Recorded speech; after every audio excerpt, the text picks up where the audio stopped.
Estamos de volta aqui no Papo com ela.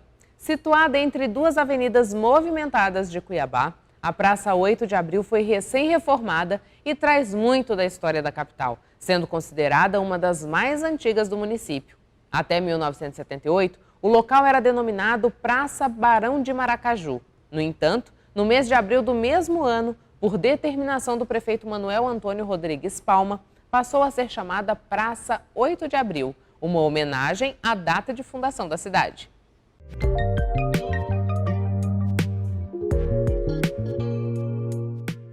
Situado entre as duas avenidas mais movimentadas da cidade, a Getúlio Vargas e a Isaac Povas, hoje vamos conhecer mais sobre a Praça 8 de Abril.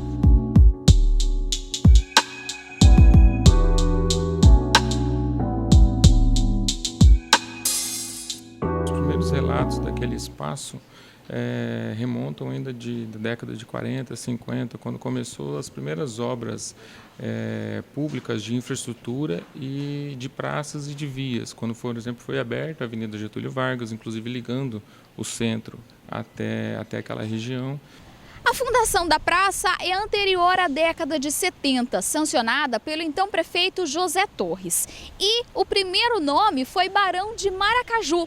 Mas em 1978 se transformou na Praça 8 de Abril, em homenagem à fundação da Vila Real do Senhor Bom Jesus de Cuiabá.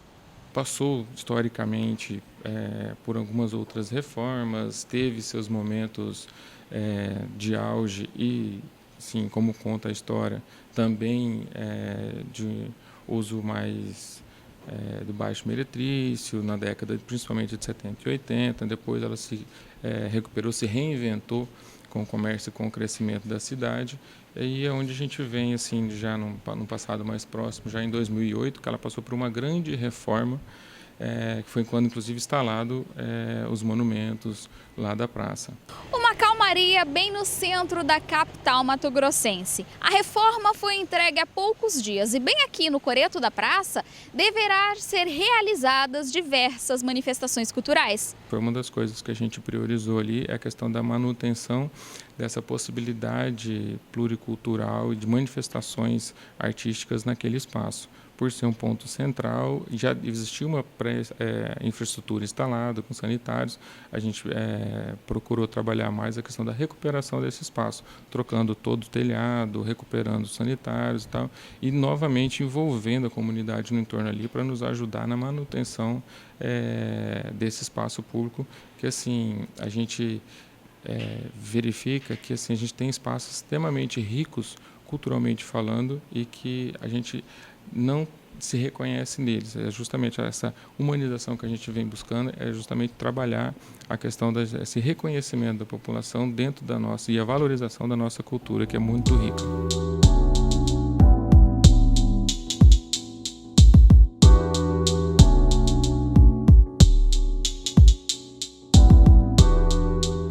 E o local é ainda turismo. Monumento Árvore de Todos os Povos, do artista Vladimir Dias Pino, deverá ser tombado como patrimônio oficial do município de Cuiabá, pois valoriza os artistas regionais e a cultura.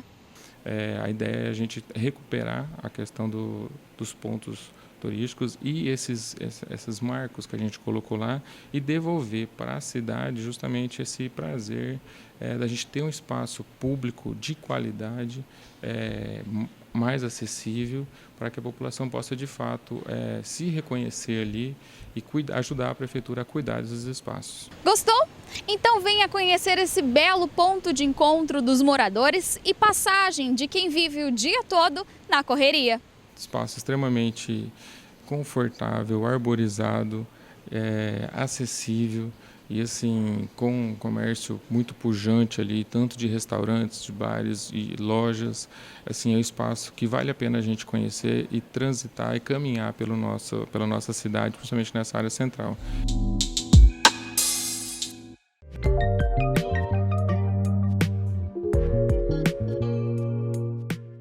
A música como ferramenta para a cura. Essa é a proposta da musicoterapia, que é indicada para os mais diversos tratamentos. Som, ritmo, melodia e harmonia.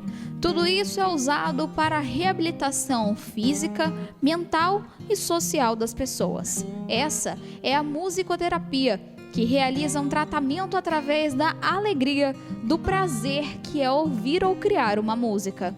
A musicoterapia é um processo terapêutico em que você proporciona, um desenvolvimento, otimização da saúde por meio da experiência musical. Então, você vai buscar atingir objetivos terapêuticos, dependendo da necessidade do paciente ou do grupo, utilizando para isso as experiências musicais. A gente nem fala assim a música, mas a experiência musical, porque para cada um vai ser diferente, essa experiência. E existem 4 formas de trabalhar com a musicoterapia, que é a recriação, a composição, a escuta musical e a improvisação. Então, essas 4 experiências, vou explicar um pouquinho como elas são, e assim, delas surgem, outras experiências, outras vivências. Mas na improvisação, seria você tocar um instrumento ou inclusive cantar sem ter alguma base, ou seja, sem ter uma letra, ou sem ter uma partitura, ou sem ter nada pronto. Você não está seguindo, você está criando e ao mesmo tempo fazendo. Na recriação, é você executar algo que já existe. Então, você cantar uma música, você tocar uma peça que já existe, seguindo aquela base, aquela estrutura já previamente definida. Só que por que chama recriação? É com I, recriação e não recreação. É uma recriação porque você está criando novamente a partir da sua perspectiva. Então, aquela pessoa, o compositor que criou a peça, ou a música, ou a letra, a melodia, enfim, ele teve a sua perspectiva. Mas quando você está criando novamente, você às vezes não vai tocar com o mesmo instrumento, não vai tocar no mesmo tom, não vai cantar no mesmo tom, você vai ter um outro sentimento, um outro olhar, uma outra interpretação daquilo. Então você está recriando, apesar de já existir.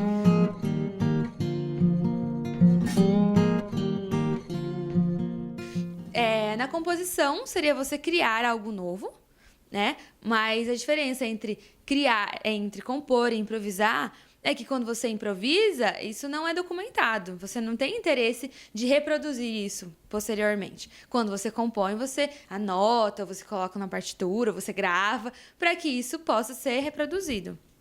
E, por último, na escuta, é exatamente você ouvir música. Seja colocar no som, seja o terapeuta tocar, ou cantar e você ouvir. E todas essas experiências, elas são como se fosse a motivação para que algo seja desenvolvido. Então, muitas vezes você faz uma atividade musical e depois troca uma ideia, conversa sobre isso, o paciente se abre. Ou faz uma experiência e dessa experiência musical, dessa atividade, surge outra experiência. Então eu compus, agora eu vou tocar. Eu toquei, agora eu vou gravar e eu vou ouvir o que eu produzi. Então, tudo isso é material de sessão, é material de processo terapêutico. Vale ainda destacar que essa terapia já faz parte das integrativas do Sistema Único de Saúde e que qualquer pessoa pode praticar. Muita gente pergunta assim, para fazer musicoterapia eu tenho que tocar algum instrumento, eu tenho que saber, eu tenho alguma exigência, para fazer musicoterapia.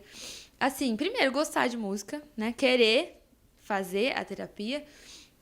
E assim, tem muitos casos. Você pode usar musicoterapia para desenvolvimento cognitivo, desenvolvimento motor, socialização. Então entra autismo, AVC, Alzheimer, questões emocionais, Uma pessoa que tem depressão ou ansiedade, síndrome do pânico, timidez, alguém que quer se expressar melhor, que quer se desenvolver, melhorar suas relações. Pode ser uma sessão em grupo, pode ser uma sessão individual. Então tem N possibilidades em que a musicoterapia pode ser útil. E como as pessoas saem de uma sessão? Assim como eu, sorrindo. Pra lá, era pra todo lado. As pessoas saem alegres, saem leves, saem relaxadas, saem felizes.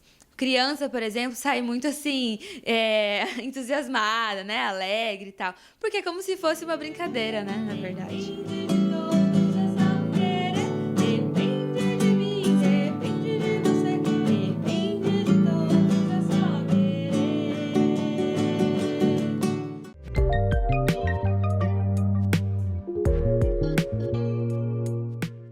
A pastora Cauane Garcia fundou uma comunidade evangélica LGBT e mostrou que a religiosidade pode ser uma ferramenta poderosa para auxiliar aqueles que necessitam.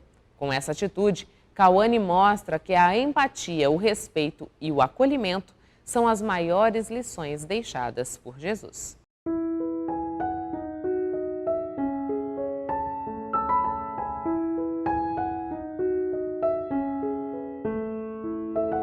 Eu nasci num lar evangélico aqui em Cuiabá, sou de família tradicional assembleiana, cresci ouvindo a palavra de Deus, mas por minha orientação sexual e minha orientação sexual na realidade, eu era muito excluído de dentro da comunidade, no conjunto de crianças, adolescentes, jovens.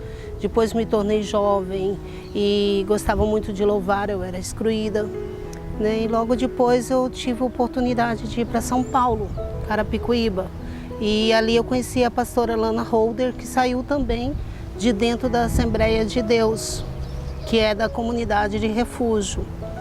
Vivemos um tempo ali, aprendemos um pouco de teologia, estudamos um pouco da palavra de Deus, além do que a gente já tinha conhecimento, buscamos bagagem para entender que o amor de Deus é muito mais do que se prega, né? Porque se prega um amor e não se vive este amor.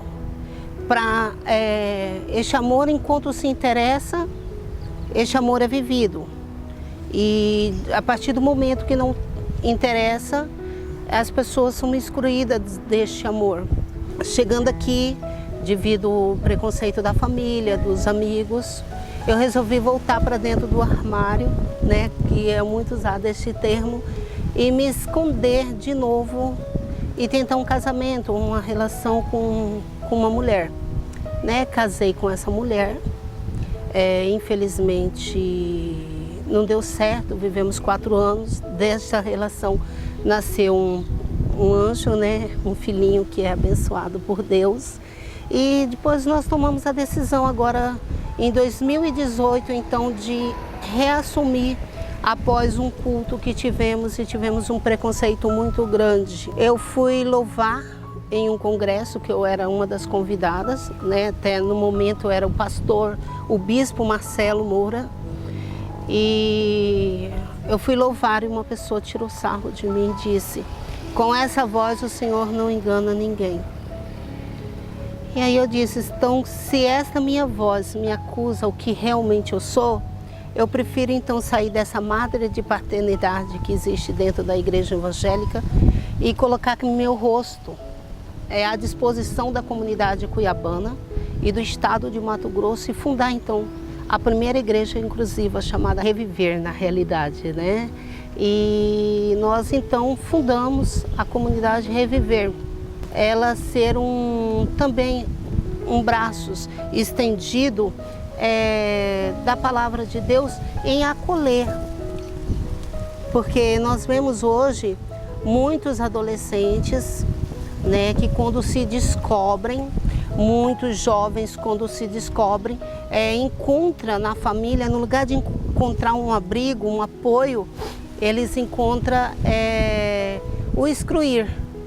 Então nós tentamos trabalhar com a família e aqueles jovens que não têm para onde ir, nós estamos montando a primeira casa Reviver.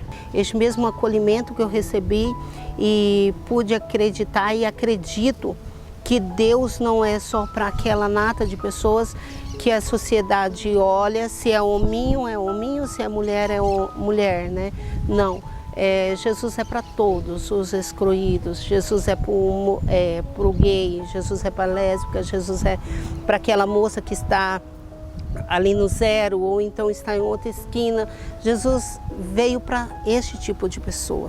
Tudo que se sonha com amor é possível realizar, desde que a gente tenha humildade e saber que a gente não pode pisar no próximo. A gente tem que ser alguém, tem que chegar onde a gente quer, superar essa meta, mas sempre adquirindo com fé no Senhor a humildade e lutar por aquilo que você acredita.